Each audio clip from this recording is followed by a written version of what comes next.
मध्य प्रदेश छत्तीसगढ़ में आपका स्वागत है। मैं हूं आपके साथ पराग गुप्ता। छत्तीसगढ़ की राजधानी रायपुर इन दिनों अपराध का गढ़ बनती जा रही है। शहर में 7 दिनों के भीतर चाकूबाजी से 3 हत्याएं होना पुलिस की कार्यप्रणाली पर सवालिया निशान लगा रहे हैं, क्योंकि जिस तरह छत्तीसगढ़ की राजधानी रायपुर एक तरह से अपराध का गढ़ बनती जा रही है, लगातार विपक्ष छत्तीसगढ़ के अपराध गढ़ में तब्दील होने का आरोप राज्य सरकार पर लगाता रहा है। ऐसे में राजधानी रायपुर में आए दिन होने वाली हत्याओं ने पुलिस की कार्यप्रणाली की पोल पूरी तरह से खोल दी है। बीते दिनों सिविल लाइन थाना अंतर्गत एक व्यक्ति को दौड़ा दौड़ाकर पीटने का मामला उजागर हुआ था, जिसके सीसीटीवी फुटेज भी सामने आए थे, जिसमें उस व्यक्ति की चाकू से गोदकर हत्या कर दी गई थी। उधर गुड़ियारी थाना अंतर्गत भी छोटी सी बात को लेकर एक युवक को चाकू से गोद डाला गया। अपराधियों का इस तरह बेखौफ होना कहीं ना कहीं पुलिस की लचर कार्यप्रणाली को दर्शा रहा है। आज राजधानी में होने वाली हत्याओं को लेकर पुलिस महानिदेशक अशोक जुनेजा ने पुलिस महानिरीक्षक ओम प्रकाश पाल और पुलिस अधीक्षक प्रशांत अग्रवाल की क्लास ले डाली। एक तरफ पुलिस लगातार चाकूबाजों पर कार्रवाई करने का दावा करती हुई नजर आ रही है, तो वहीं कार्रवाई के बीच ही 7 दिनों के भीतर 3 हत्याओं का हो जाना पुलिस की व्यवस्था की पोल खोलता नजर आ रहा है। ऐसे में ये शहर में अपराधियों पर लगाम लगाने में पुलिस क्यों नाकाम हो रही है, बड़ा सवाल है। सवाल यह भी है, क्या इन बेलगाम अपराधियों में कानून और पुलिस का जरा सा भी भय नहीं है? सवाल यह भी है कि आखिर शहर की कानून व्यवस्था कब सुधरेगी? आज इसी मुद्दे पर करेंगे चर्चा। हमारे साथ मेहमानों का एक खास पैनल भी जुड़ेगा, लेकिन उससे पहले हमारे सहयोगी की यह रिपोर्ट देखिए। छत्तीसगढ़ के राजधानी रायपुर अब अपराधों का गढ़ बनते जा रहा है। लगातार बीते एक सप्ताह में छत्तीसगढ़ के राजधानी के कई ऐसे एरिया हैं जहां पर लगातार 3 मर्डरें हो चुकी हैं। 3 मर्डर के बाद अगर बात किया जाए तो सैकड़ों की संख्या में चाकूबाजी की इस तरह की जो घटनाएं हैं वो राजधानी रायपुर में नजर आ रही है। अभी हम पहुंचे हैं सिविल लाइन थाना क्षेत्र में, जहां पर एक मर्डर हुई थी और इस मर्डर का जो वीडियो है वो सोशल मीडिया पर लगातार वायरल हो रहा था। वायरल वीडियो में जिस तरह से हत्या हो रही थी, तो वो हत्या कहीं ना कहीं दर्दनाक घटना के रूप में भी छत्तीसगढ़ में देखी जा रही है। और दूसरी ओर डर का माहौल जो है राजधानी रायपुर के हर एक ऐसे गली, हर एक चौक में आप देख सकते हैं। मैं अभी खड़ा हूँ सिविल लाइन थाना क्षेत्र के एक ऐसे चौक में जहाँ कुछ दिन पहले ही यहाँ पर एक मर्डर हुई थी, जिस मर्डर का वीडियो जो है वो सोशल मीडिया पर लगातार वायरल हो रही थी। और ये वही चौक है और इसी तरफ एक युवक को कुछ लोगों ने दौड़ा दौड़ा करके यहाँ पर उसकी हत्या कर दी थी। और जो हत्या का वीडियो है वो सोशल मीडिया पर वायरल होने लगा। तो पूर्व में जिस तरह से अपराध बढ़ रहे हैं, तो इन अपराधों को लेकर के राजधानी रायपुर के आम जनता की बात करूं या फिर लोगों की बात करूं, तो डर और खौफ का माहौल जो है वो यहाँ पर देखने को मिल रहा है। लगातार अपराधियों के हौसले बुलंद हो रहे हैं, अपराधों की संख्या जो है बढ़ती जा रही है। बात किया जाए तो लोग बेखौफ चाकूबाजी करते हुए नजर आ रहे हैं, बेखौफ सड़कों पर हत्याएं होती हुई नजर आ रही है। अब इस तरह के जो घटनाएं लगातार होने से आम जनता और राजधानी रायपुर में लोगों में खौफ और डर का माहौल भी यहां पर नजर आ रहा है। ऐसी घटनाएं जो है छत्तीसगढ़ की राजधानी में बीते एक सप्ताह में 3 हत्याएं होना और सैकड़ों की संख्या में चाकूबाजी की घटनाएं होना, तो कहीं ना कहीं अपराधियों के डर, दिल से जो पुलिस का खौफ है वो खत्म होता हुआ नजर आ रहा है। क्योंकि बेखौफ अपराधी लगातार सड़कों पर इस तरह की घटनाओं को अंजाम देते हुए नजर आ रहे हैं। कैमरामैन सोमदत्त के साथ सिकंदर खान, इंडिया न्यूज रायपुर। हमारे साथ 3 खास मेहमान जुड़ गए, सीधा आपका परिचय करा दें। कांग्रेस पार्टी से प्रवक्ता अंशुल मिश्रा हैं। अंशुल मिश्रा जी, आपका स्वागत है। हमारे साथ रिटायर्ड पुलिस अधिकारी हैं प्रदीप मिश्रा। प्रदीप मिश्रा जी, आपका स्वागत है। बीजेपी से नेता हैं के.एस. चौहान जी, आपका स्वागत है। शुरुआत के.एस. चौहान साहब आप ही के साथ में कर रहा हूं। 7 दिन के अंदर 3 हत्याओं की घटना, ये बहुत ज्यादा व्यवस्था पर सवाल खड़े कर रही है। आखिर क्या इसकी वजह हो सकती है और कंट्रोल कैसे लगेगा? वजह एक ही है, संरक्षण। और ये 7 दिनों की बात नहीं, पिछले कुछ आंकड़े मैं आपके सामने रखना चाहता हूं कि 2018 में 60,178 केस रजिस्टर्ड हुए थे। 2019 में बढ़ के 61,256 हुए। उसके बाद 2020 में फिर से बढ़ के 65,216 हुए। और अभी जो इस साल लगभग 1400 चाकू जब्त हुए। इसका मतलब ये नहीं है कि इतने ही चाकू हुए हैं, और चाकूबाजी की घटनाएं जो हुई हैं 180 हुई हैं, और उसमें 65 लोगों की मृत्यु हुई है। एक्चुअली इसका मेन कारण ये है, जो एक एनसीबीआर की रिपोर्ट आई थी, जो पिछले साल बिहार को भी हमने पीछे छोड़ दिया।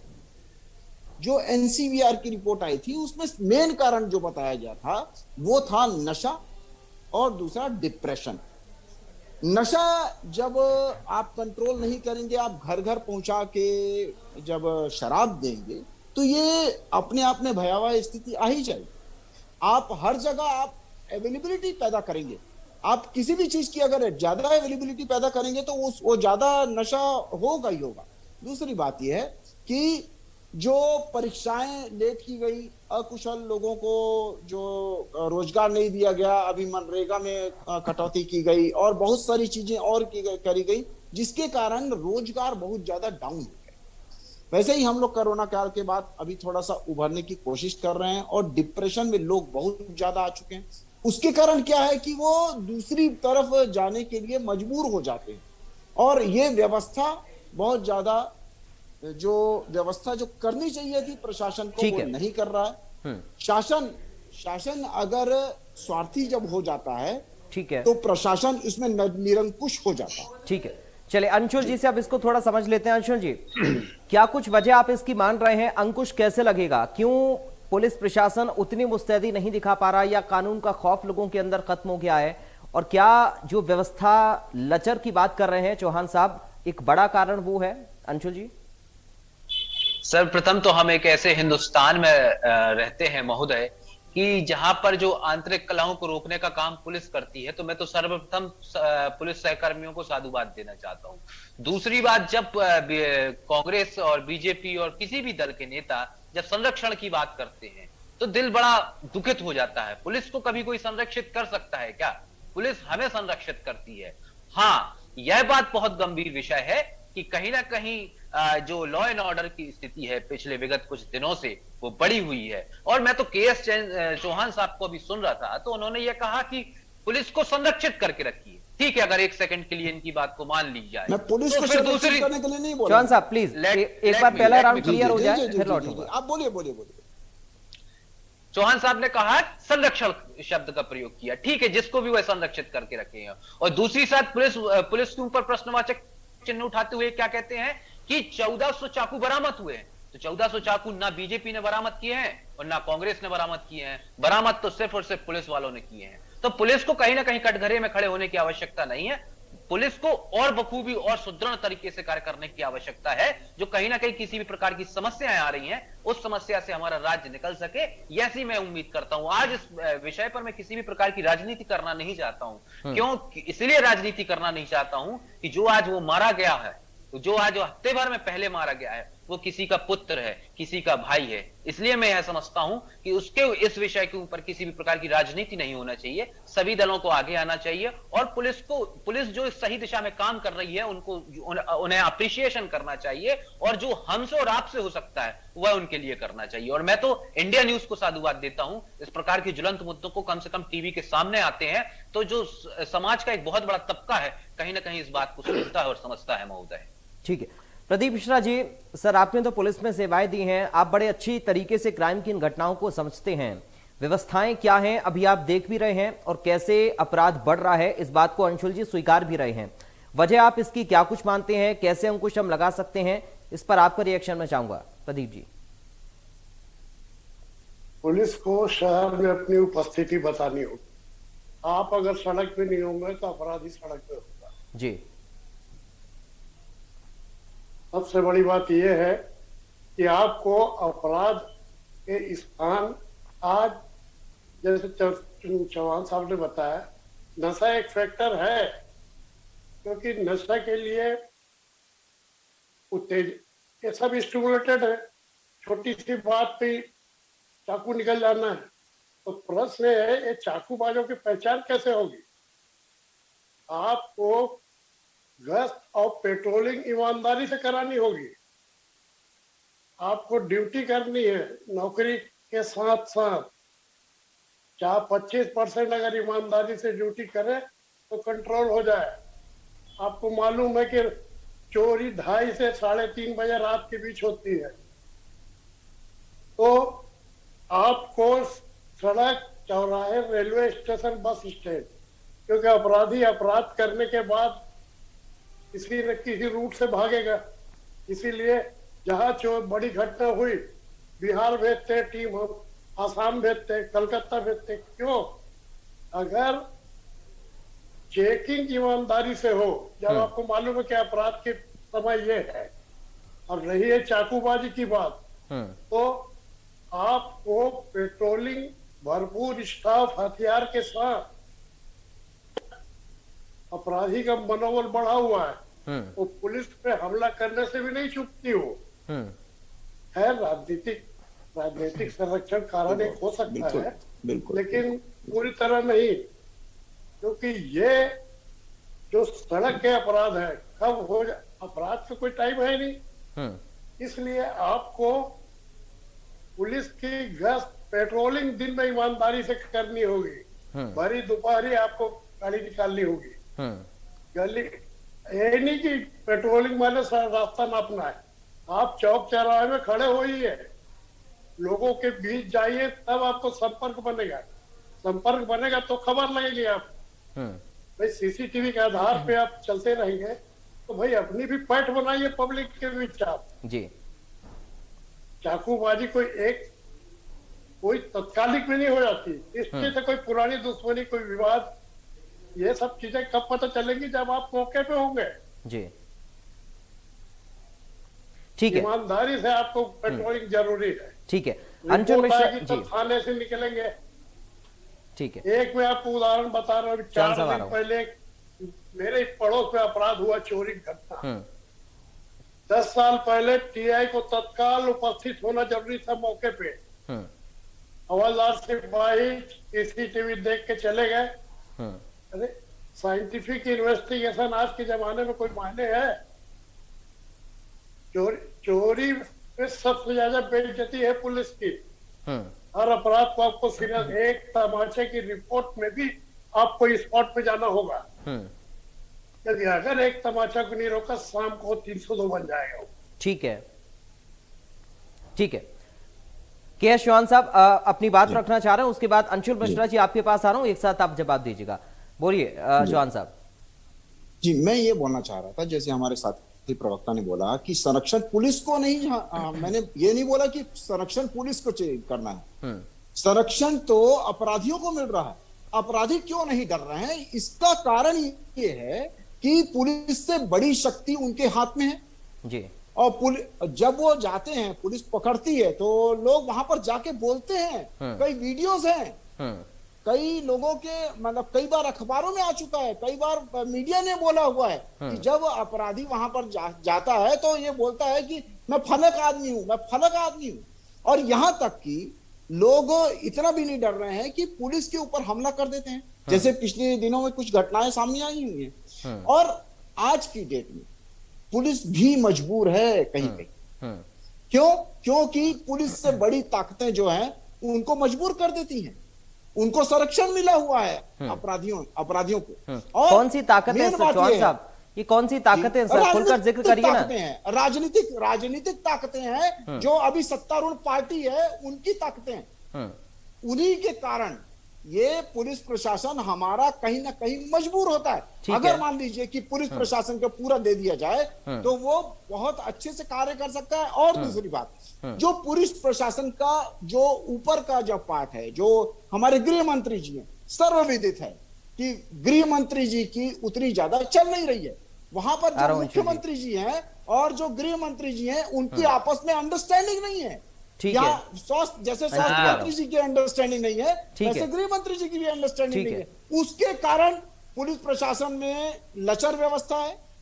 पुलिस प्रशासन करना चाहती है, पुलिस प्रशासन बिल्कुल उनके हाथ में अगर दे दिया जाए और कि क्राइम हटाना है, तो हमारे वरिष्ठ पुलिस यहाँ पर बैठे हुए हैं, वो बहुत बखूबी से समझा सकते हैं। और बहुत ही मैं उनकी बातों से बहुत ज्यादा एग्री कर रहा हूँ। चलिए अंशुल जी आप बोलना चाह रहे हैं कुछ? ठीक है, अंशुल जी जवाब देना चाह रहे हैं, बोलिए सर, फिर मैं अपना सवाल करूंगा आपसे। पराग जी, मैं आपके साथ कई डिबेट में बैठा हूं, आप जानते हैं मुझे। मैं तो यह प्रश्न सोच रहा हूं पराग जी कि पुलिस प्रशासन कितने दबाव में है उसका जीता जागता उदाहरण मैं आपको छोटे से एग्जांपल के साथ बताना चाहता हूं। कल की ही घटना है छत्तीसगढ़ की कि सरकार किसकी है? कांग्रेस की। सरकार के मुखिया, संगठन के मुखिया कौन है? माननीय मोहन मरकाम जी। वो अपने संपूर्ण कांग्रेस के दल बल के साथ ईडी का घेराव करना जाते हैं और वहीं पर वही पुलिस प्रशासन खड़ा रहता है और वही पुलिस प्रशासन उनको रोक देता है और वही पुलिस प्रशासन उनको अंदर कर देता है। आप सोच लीजिए छत्तीसगढ़ का जो पुलिस प्रशासन होगा कितने दबाव में होगा। यह वो 15 साल का महोदय कुशासन नहीं है। और चौहान जी, आप बुद्धिजीवी व्यक्ति हैं, कम से कम संरक्षण की बात कम से कम आप मत कीजिए करिए, क्योंकि पता है वो जो कुर्ता जो होता है जितना सफेद होता है ना उसमें दाग लगने का डर उतना होता है। मैं आज ही की बात कर रहा हूं, आज की बात कर रहा हूं। आप मुझे मत बताइए मुझे कब की बात करना है, मेरा समय है, मुझे बोलने दीजिए। आपके समय में मैं सुना था, आप मत बताइए। आप किसी के टीचर नहीं है, आप अंशु मिश्रा को नहीं बता सकते। आपके यहाँ होता होगा, आप मुझे मत बताइए मैं कहाँ कहूँ कहाँ करनी है। आप सुनिए मेरी बात को, आप सुनिए मेरी बात को। कुर्ता जितना मुझे आपका सर्टिफिकेट आवश्यकता नहीं है मुझे। चलिए ठीक है, प्लीज झगड़ी मत सर, एक एक करके अपनी बात को रखिए। चौहान साहब थोड़ा सा इंतजार कर लीजिए। आवश्यकता नहीं है मेरे को, आप अपने गृहवाल में जाके। चलिए ठीक है, प्लीज पर्सनल मत होइए सर, प्लीज प्लीज। के चौहान साहब थोड़ा सा रुक जाइए, अंशुल मिश्रा अपनी बात को कंप्लीट कर ले, उसके बाद आपके पास आ रहा हूं। अंशुल जी बोलिए। अगर डिबेट करते नहीं आता तो बैठा मत कीजिए मेरे। ठीक है सर, प्लीज पर्सनल मत होइए सर, प्लीज सर, निजी टिप्पणी मत करिए अंशुल जी, प्लीज मुद्दे पर आइए, बात कंप्लीट करिए। चलिए ठीक है, हो गया सर, हो गया। प्लीज रोइए मत, सुनिए मेरी बात। रो तो आप रहे हैं। कुर्ता मैं तो हंस रहा हूँ महोदय, मेरा काम हंसना होता है। जिसका कुर्ता सफेद होता है ना उसे ज्यादा भय होता है दाग लगने का। और इनका जो कुर्ता है ना ऊपर से लेकर नीचे तक पूरा सफेद है। ये रमन राज का कुशासन नहीं है महोदय। मैं वादे और दावे के साथ कहने वाला हूँ आपसे इसी न्यूज चैनल के माध्यम से, जो आज तक मैंने कहा है वो हुआ है। ये न्यूज चैनल इस बात का गवाही है। मैं आज फिर एक बात कह देना चाहता हूँ सभी के समक्ष, जनता जनार्दन के समक्ष, जिन्होंने भी इस प्रकार के कृत्य किए हैं आने वाले 48 आवर्स में, 48 घंटों में वो जेल की सलाखों के पीछे होंगे। और वादे और दावे के साथ मैं यह भी कह देना चाहता हूं कि चौहान जी आपसे भी कि आने वाले समय में इस प्रकार की घटनाएं नहीं होंगी। और वादे और दावे के साथ मैं यह भी कह देना चाहता हूं कि कम से कम इतने निम्न स्तर की राजनीति आप छत्तीसगढ़ में मत किया कीजिए। किसी की भाई मरा है, किसी की बेटी मरी है, किसी का मित्र मरा है, तो कम से कम उस पर अपनी राजनीतिक रोटियां मत संभाला कीजिए। ये जो हंस के मजाक उड़ाते हैं ना उन गरीबों का, कम से कम वह मजाक उड़ाना बंद करें। चलिए ठीक है अंशुल जी, एक सवाल मेरा है इसमें, ठीक है, जो राजनीतिक संरक्षण का जिक्र चौहान साहब कर रहे थे उस पर आपने जवाब दे दिया, लेकिन एक मेरा सवाल बड़ा वाजिब सा है जिसका जिक्र अभी प्रदीप मिश्रा जी भी कर रहे थे। क्या एक पारदर्शी संदेश शासन स्तर से प्रशासन को नहीं जा पा रहा है? जो हम न्याय की बात करते हैं, जो हम जीरो टॉलरेंस की बात करते हैं, जो हम अपराध को खत्म करने की बात करते हैं, वो एक कड़ा संदेश क्या शासन स्तर से प्रशासन को नहीं जा पा रहा है, इसलिए व्यवस्थाएं अभी उतनी बेहतर प्रशासन के अधिकारी, पुलिस के अधिकारी नहीं बना पा रहे हैं? पराग जी, व्यवस्थाएं पिछले 3.5 वर्षों से बहुत बेहतर थी। आप भी जानते हैं, मैं भी जानता हूं, जनता जनार्दन भी जानती है।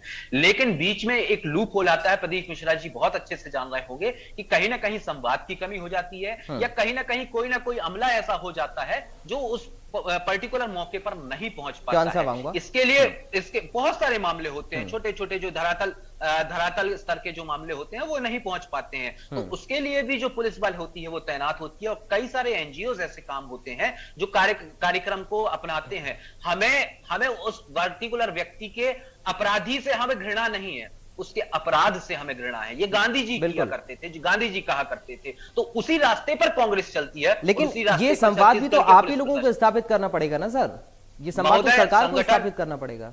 महोदय, कांग्रेस एक ऐसा संगठन है जो संवाद स्थापित करने के लिए 24 घंटे 12 महीना तत्पर रहती है। साहब हम जाते हैं बस्तियों में, तो फिर कम्युनिकेशन गैप कैसे हुआ अंशुल जी? कम्युनिकेशन गैप वह प्रशासनिक कम्युनिकेशन गैप हो जाता है। वह भी is not to be confirm now कि वह कम्युनिकेशन गैप है या नहीं।